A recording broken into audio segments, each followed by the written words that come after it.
Eu saúdo a todos os irmãos e irmãs com a paz de nosso Senhor e Salvador Jesus Cristo. Este que vos fala é o irmão Rubens Carlos.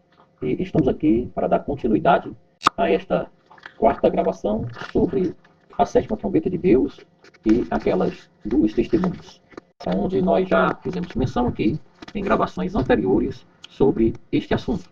E, dando continuidade, nós paramos sobre o nascimento do maior filho de Israel, né? Maior em todos os aspectos, né? Porque ele foi nascido de mulher no ventre de uma virgem, de Maria, que era serva de Deus, por obra e graça do Espírito Santo de Deus. E faz-nos lembrar aqui, Isaías capítulo 9, versículo 6, que diz: porque o menino, né, ou seja, uma criança, nos nasceu, um filho nos foi dado. Assim nós conhecemos, amados irmãos, que se fala de Cristo Jesus, né, que através dessa visão que João, ali quando exilado na ilha de Patmos, por amor à palavra de Deus e do testemunho de Jesus que ele dera, nos versículos 3 e 4, também nós vemos aqui o velho, né, o mal, o inimigo, o perseguidor, aquele que veio com o único intuito de destruir o plano salvífico de Deus para a sua humanidade, sua criação. E nós podemos perceber aqui, né, que ele está agindo até hoje e que durante séculos ele vem aparecendo na luta final, lá no Armagedon, né, onde ele irá perseguindo o filho desta mulher, né, que ali representando a nação de Israel, do capítulo 12 do Apocalipse, onde Deus livra o seu povo em meio à grande perseguição daquele dragão, né. E nós vemos aqui a personificação desse dragão vermelho, né, com o fogo diante desta mulher, ou seja, que é Israel, e que está para dar à luz. Já na primeira página da Bíblia Sagrada, ali nós vemos o diabo no paraíso diante de uma mulher para enganá-la e desviá-la de Deus.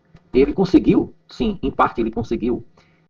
E em seguida o Senhor disse à serpente, é a poderosa palavra que diz, porém inimizade entre ti, né, entre você, a mulher, entre a sua descendência e descendente dela, este ferirá a sua cabeça e você lhe ferirá o calcanhar. Gênesis capítulo 3, versículo 15. Agora, no último livro das Sagradas Escrituras, o livro do Apocalipse, nos são apresentados novamente os dois lados, as duas vertentes, a vertente do bem e a vertente do mal. No entanto, nos índices, nós vemos aqui esses indícios, né, inversos. Ali, no paraíso, Satanás parecia vencer. Aqui nós vemos o triunfo do eterno de Cristo Jesus, nosso Senhor. Apesar do dragão ter 7 cabeças e 10 chifres, e 7 coroas, como já dissemos, ele não é o anticristo. O número 10 chifres indica a totalidade do domínio político mundial de Satanás. O dragão é o antipai, pois está escrito no capítulo 12, versículo 9, o grande dragão foi lançado fora. Ele é a antiga serpente, chamada Diabo ou Satanás. Por isso, meus queridos irmãos, é também ele que dá o poder à besta, né? Tinha dado autoridade à besta, capítulo 13, versículo 4 de Apocalipse. Ora, a besta é o opositor de Cristo Jesus. E o falso profeta é o opositor do Espírito Santo. Como o dragão, ele é, no caso, o antideus, o antipai. Eles formam uma trindade satânica. Podemos observar a formação dessa trindade maligna.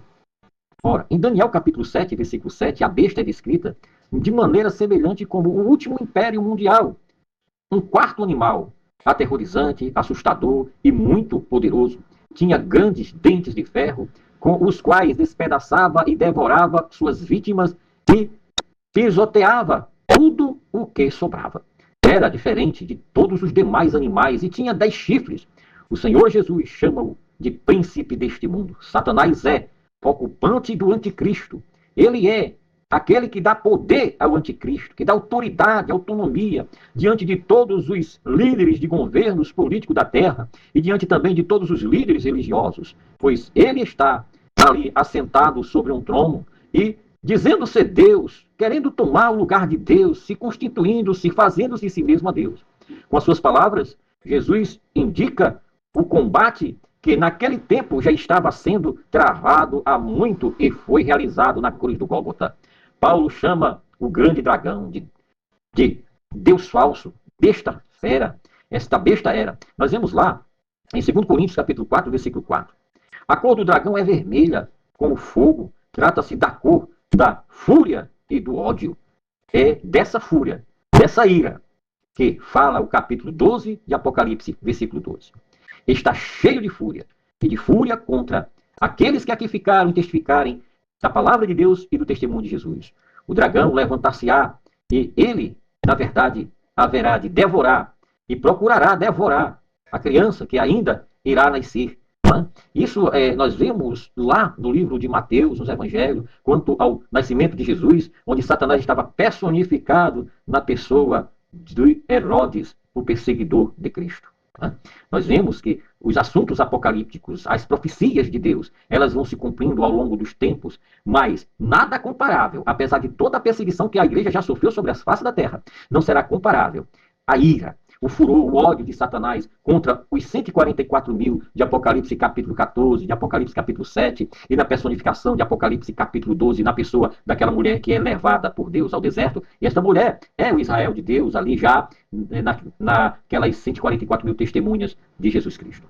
Nós vemos que o dragão, ele levanta-se contra, para devorar a criança, e essa criança, ela está personificada ali, representando ali os 144 mil, que desde o nascimento de Jesus até a vitória dele na cruz do Gólgota, como eu já expressei aqui, o inimigo tentou devorá-lo, destruí-lo, perseguiu, mas não conseguiu. Ele não queria permitir que Jesus Cristo subisse ao céu como triunfador sobre ele, o príncipe das trevas e da morte.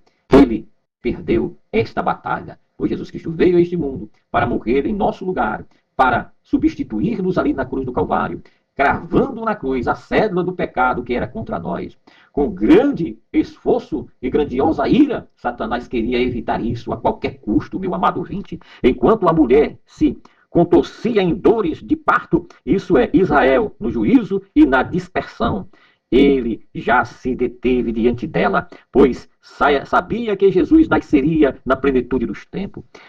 Somente assim podemos compreender as coisas terríveis que Israel já teve que passar antes do nascimento de Jesus. Pensemos somente na perseguição sobre Antíoco Epifânio, que edificou um altar a Zeus no templo e atormentou os filhos de Israel, assassinando muitos deles. Ou pensemos também nos cativeiros da Síria e Babilônia, entre outros, por onde Israel passou. Lembremos-nos também dos 400 mil anos que passaram sob o cativeiro egípcio, aonde Deus levanta Moisés para libertar o seu povo. Deus levantou Jesus para a salvação de toda a humanidade, de todo aquele que nele crer, não pereça, mas tenha nele a vida eterna, de João capítulo 3, versículo 16. Nisto sim, foi assim até o nascimento de Jesus. O diabo, Satanás, ele nunca desistiu de perseguir os escolhidos de Deus. Quando, por fim, ele, Jesus, nasceu, como foi quase impossível para Maria e José chegar até a Belém, ainda antes do nascimento.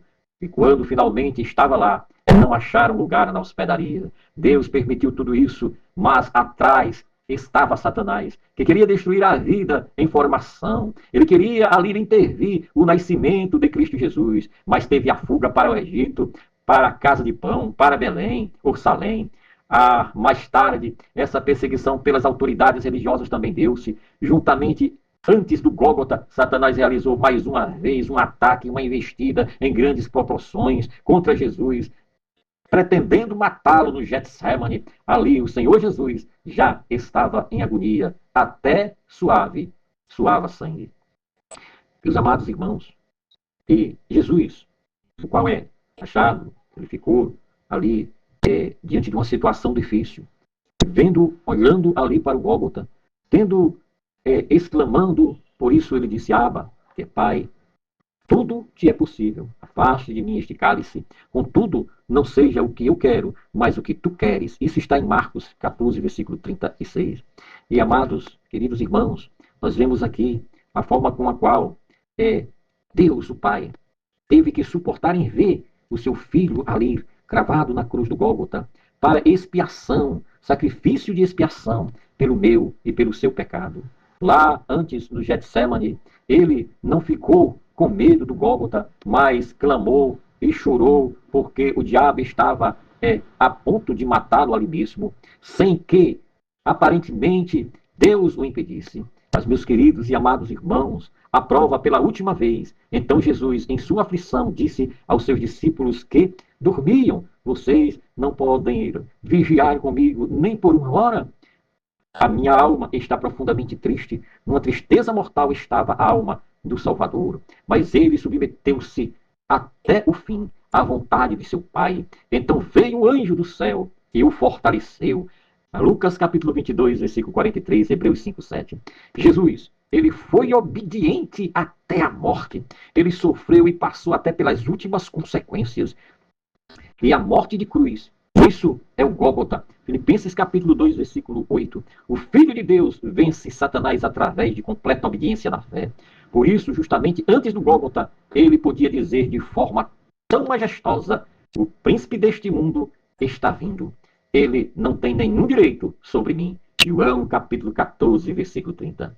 E assim, queridos e amados irmãos, após o arrebatamento da igreja, no período da grande tribulação, o inimigo vai sim procurar destruir a qualquer preço os recém-nascidos na fé, aqueles 144 mil israelitas, como aqueles que também voltaram e se reconciliaram com Cristo Jesus, aqueles outros que se converterão pelo testemunho desses 144 mil que eles darão de Jesus, como tanto aqueles que também aqui aceitarem a Jesus.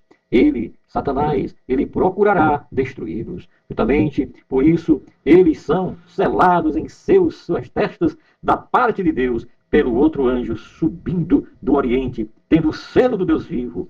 É que o próprio Jesus, aleluia, glória a Deus, capítulo 7, versículo 2 a 4, portanto, o inimigo não vai poder tocá-los, contudo, nós que estamos em Cristo Jesus, também somos atualmente seriamente ameaçados, perseguidos, maltratados. Nosso nascimento, ou seja, renascimento, aconteceu há muito tempo.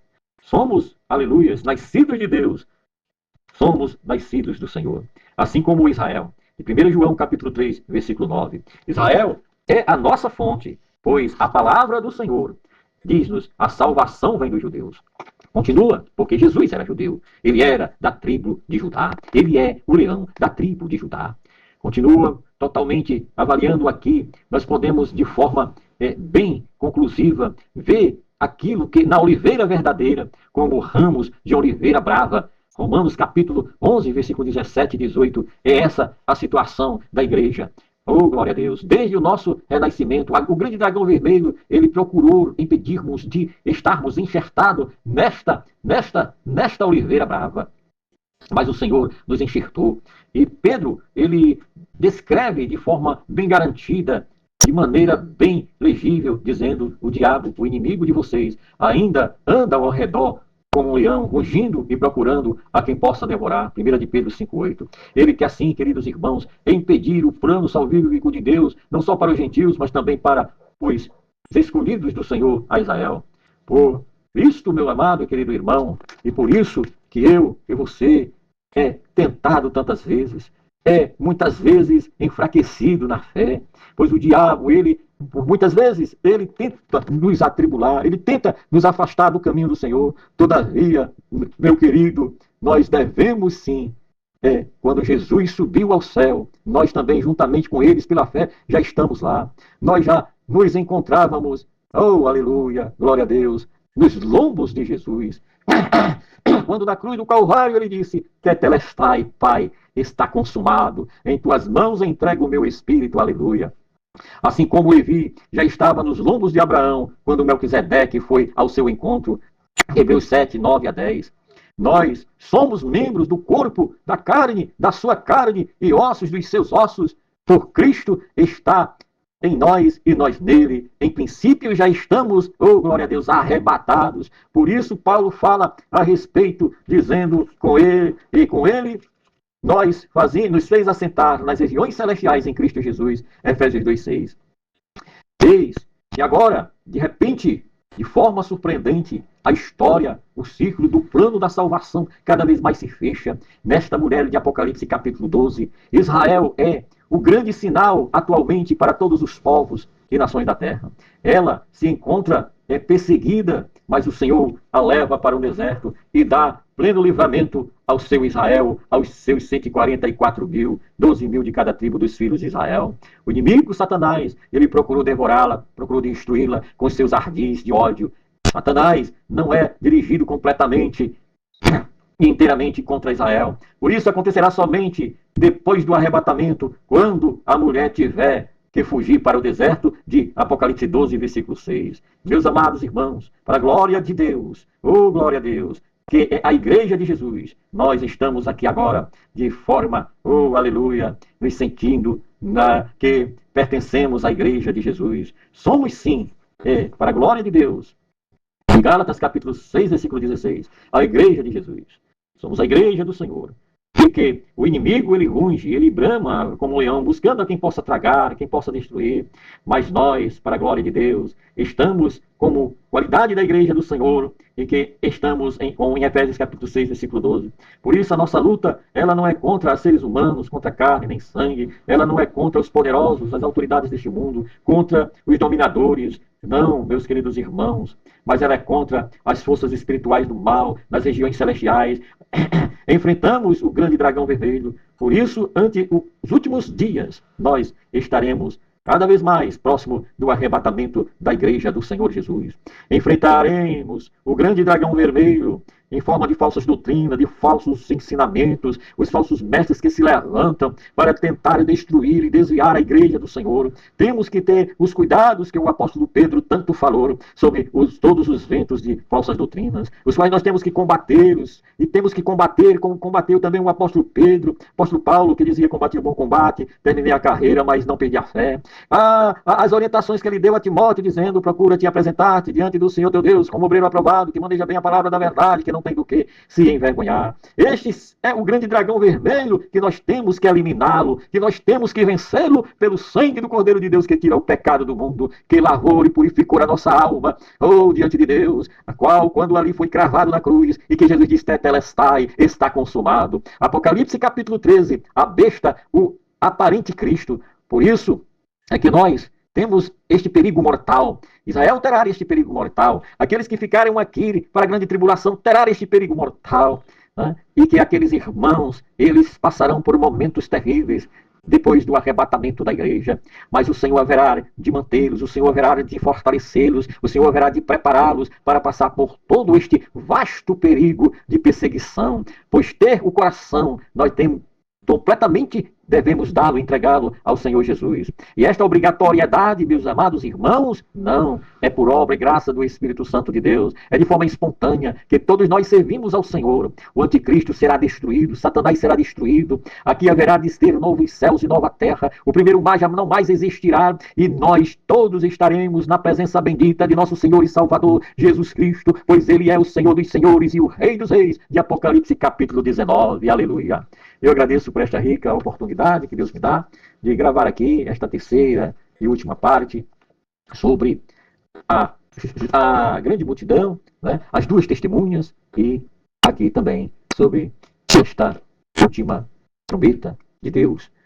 Meus queridos irmãos, a paz do Senhor, um abraço fraterno, deixa aí seu like, seu comentário, compartilhe esta mensagem, e se inscreva-se no canal e procure nos ajudar a alcançar vidas, compartilhando com os seus amigos, seus familiares, com os irmãos de outras igrejas, de outros ministérios, para a honra e a glória do Senhor. Este que vos fala é o irmão e evangelista Rubens Carlos. Eu deixo aqui o meu abraço fraternal e a paz do Senhor Jesus. Amém.